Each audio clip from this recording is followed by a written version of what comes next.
जिस हिंदू का खून न खौला वो खून नहीं वो पानी है।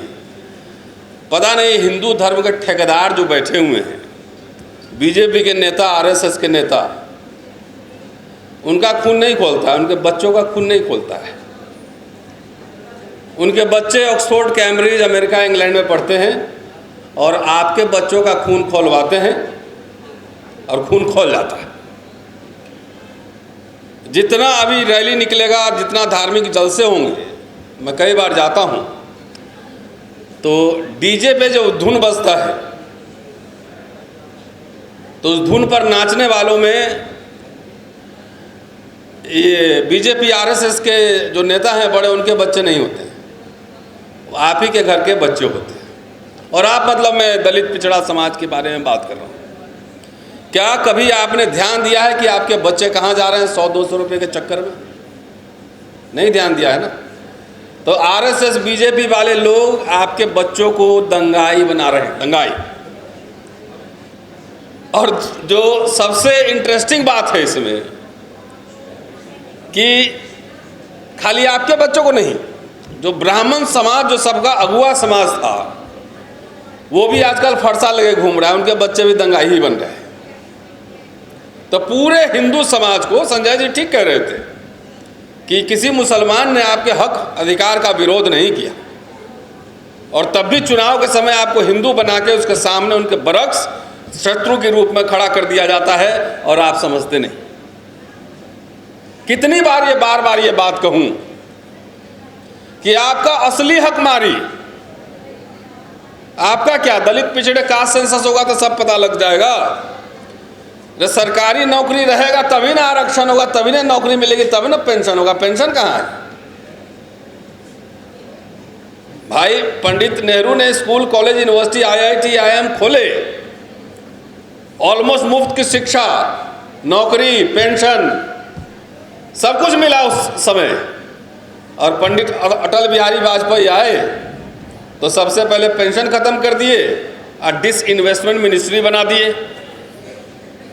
अब मोदी जी तो रफ्तार से प्राइवेटाइजेशन कर रहे हैं, तो सरकारी नौकरी नहीं रहेगी तो आप क्या, पंडित जी को भी ठेका पे ही काम करना पड़ेगा। कर रहा है लोग। इसलिए इस मंच के माध्यम से जो अपने आप को समाज का अगुआ और ठेकेदार समझ रहे हैं, मैं उनको भी आगाह कर रहा हूं, उनको भी चेतावनी दे रहा हूं।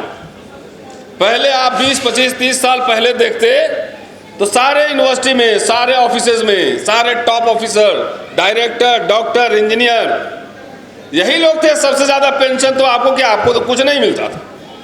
सबसे ज्यादा पेंशन और नौकरी सवर्ण समाज के लोग, ब्राह्मण लोगों को मिल रहा था।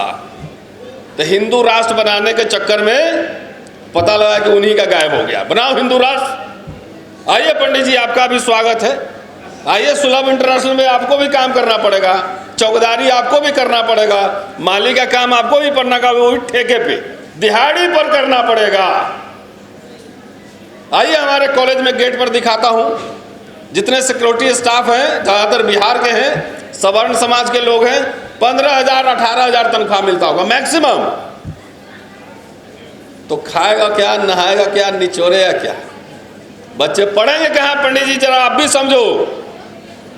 सरकारी अस्पताल धीरे धीरे निजीकरण की ओर जा रहे हैं, स्कूल बंद हो रहे हैं, इलाज कहाँ करवाओगे? पैसे हैं जेब में? तो ये बड़ा ही एक गंभीर सवाल है।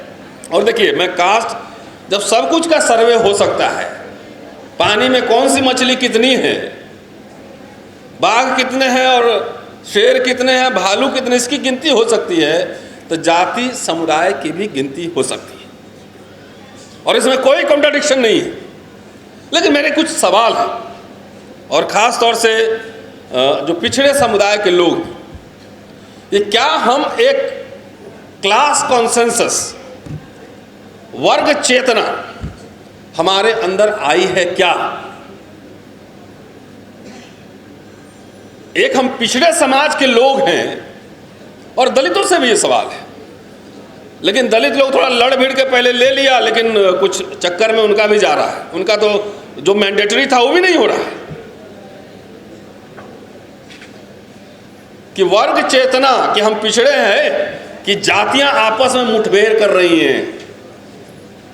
जब तक वर्ग चेतना नहीं आएगा, सामुदायिक चेतना नहीं आएगी, हम जाति के हैं या जमात के हैं, तब तक कास्ट सेंसस हो भी जाएगा तो भी आपको कोई लाभ मिलने वाला नहीं है। मैं उदाहरण देकर समझा सकता हूं।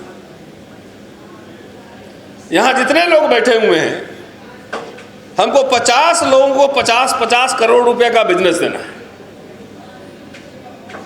यह समझिए कि 50 लोगों को क्लास 1 नौकरी देना है और 2 MP का टिकट देना है। आप क्या लेंगे? क्या लेंगे बोले?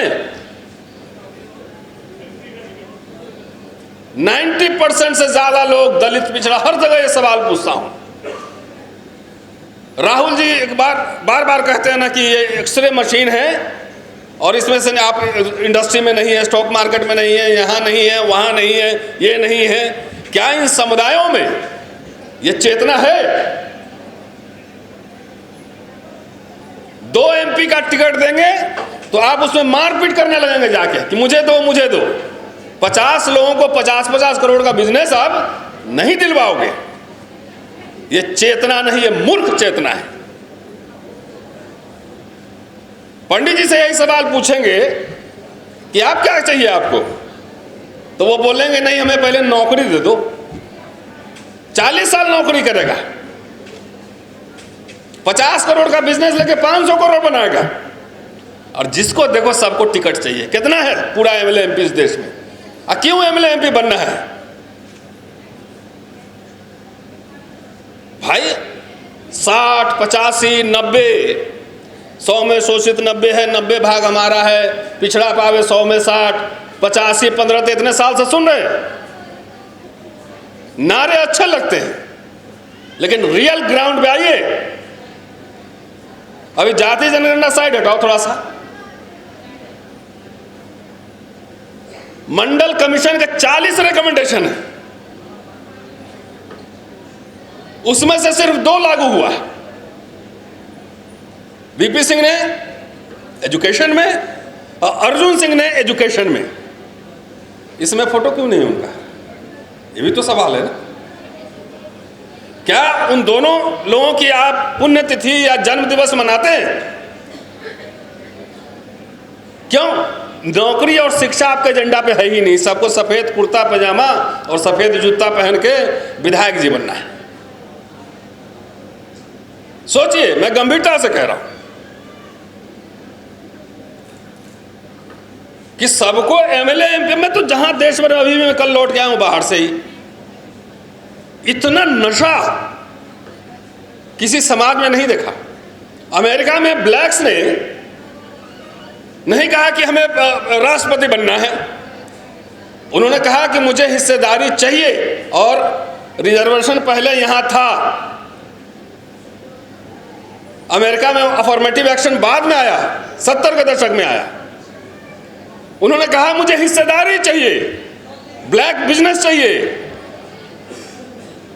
पैसा चाहिए, सरकारी ठेकों में मेरी हिस्सेदारी चाहिए। उन्होंने ये मांगा, और 50-70 सालों में आप जाके देखो, पूरे दुनिया के स्पोर्ट्स में ब्लैक राज कर रहे हैं, हॉलीवुड में राज कर रहे हैं, और अरबपति है, मिलियनेयर, बिलियनेयर। इस समाज को हमारे जात का PM क्यों नहीं बना है? खाली CM PM कुर्सी होता है, CM PM कुर्सी होता है। 2 तो ठाकुर हमारे PM हुए हैं, चंद्रशेखर जी और एक और हुए हैं, विश्वनाथ प्रताप सिंह। तो सारे ठाकुर PM बन गए।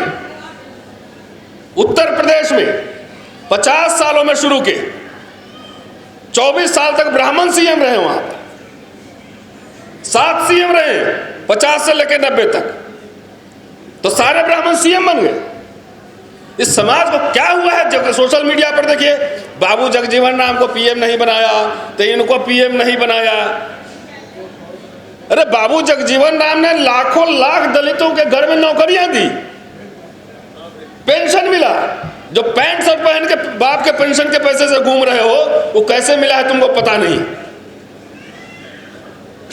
बाबा साहब जिंदगी भर ये कहते रह गए कि शिक्षा और रोजगार का सवाल हमारे लिए जीवन मरण का सवाल है। बार बार जाके देखिए, ग्रीवांसेस ऑफ शेड्यूल कास्ट में लिख रहे हैं वो, और कहीं दलित पिछड़े नेताओं और समाज के एजेंडा पे न शिक्षा है न रोजगार है। तो कास्ट सेंसस करा के करो क्या करेंगे आप? 40 में से 2 रिकमेंडेशन लागू हुआ है, 38 बाकी है, अभी उसमें क्यों नहीं लड़ाई हो रही है? आखिर सेंसस होगा तो किस बात का होगा? जाति जनगणना सिर्फ आंकड़ा है। सोशल पॉलिटिकल जो मामला है, एम्पावरमेंट का पैमाना नहीं है, सोशल इकोनॉमिक एम्पावरमेंट का पैमाना। तो 38 रिकमेंडेशन लागू नहीं हुआ और उसमें कोई लड़ाई नहीं, कोई बहस नहीं है। दलित लोग को सीएम पीएम बनने में नौकरी चला गया, पूरा लड़ाई लड़ रहा है, 90-85 लड़ रहा है। मैं बार बार ये सवाल उठा रहा हूं कि सांसद जो है ना 545 ही बन सकते हैं। अभी भी तो है, बीजेपी के पास सबसे ज्यादा एमपी है दलित और पिछड़ा, है कि नहीं है? प्रधानमंत्री खुद ओबीसी है। मैं नीची जात का हूं। तो मंडल कमीशन 1 वीपी सिंह लाए, मंडल कमीशन 2 अर्जुन सिंह लाए। ये पिछड़ा प्रधानमंत्री कोई लाया है? कुछ लाया है? कि जो मिला था आपको पहले थोड़ा बहुत उसको छीन रहा है और तब भी आप उसकी पालकी ढो रहे हो। मुझे पता है 44% 2019 के चुनाव में पिछड़ों ने वोट दिया बीजेपी को। तो अपने हाथ में कुल्हाड़ी लेके अपना पैर काटोगे तो कास्ट सेंसस हो जाएगा तो क्या हो जाएगा? जब तक कि एजेंडा नहीं हो, मैं इस समाज से पूछना चाहता हूं कि आप सगुन परंपरा में हैं कि निर्गुण परंपरा में? इसी में सवाल का जवाब छुपा हुआ।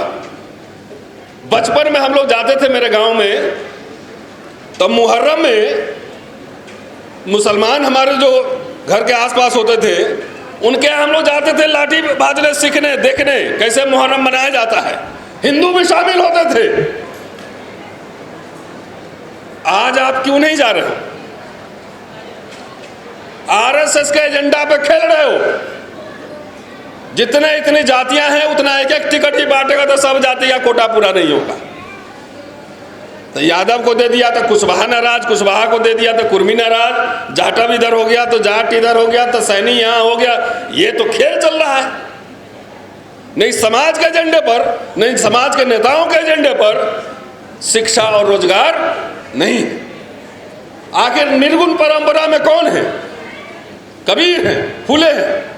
सगुन में तुलसीदास है। धीरे धीरे आप लोग हिंदू सगुन परंपरा में चले गए हैं और मुसलमानों के खिलाफ आपको खड़ा कर दिया गया। अगर यही चेतना है, बिहार में तो हुआ है सर्वे, हुआ है कि नहीं हुआ है? हुआ है ना सर्वे? तो बिहार में बीजेपी कैसे जीत गए वहां पर? क्योंकि इन पिछड़ों ने ही वोट दिया। दलितों में भी दलित वोट दिया। अभी सरकार बनने के बाद सबसे पहले ज्यादा बुलडोजर चले हैं पासवान जी के घर पे। चले कि नहीं चले ओमसुदा साहब? हैं? क्योंकि मोदी जी आरएसएस उनका एक ठेकेदार को खरीद लिया है जिसका नाम है चिराग पासवान। तो जात के नेता को बनाओगे तो ये सब खरीदना आसान होता है, ऐसे चुटकी भर में।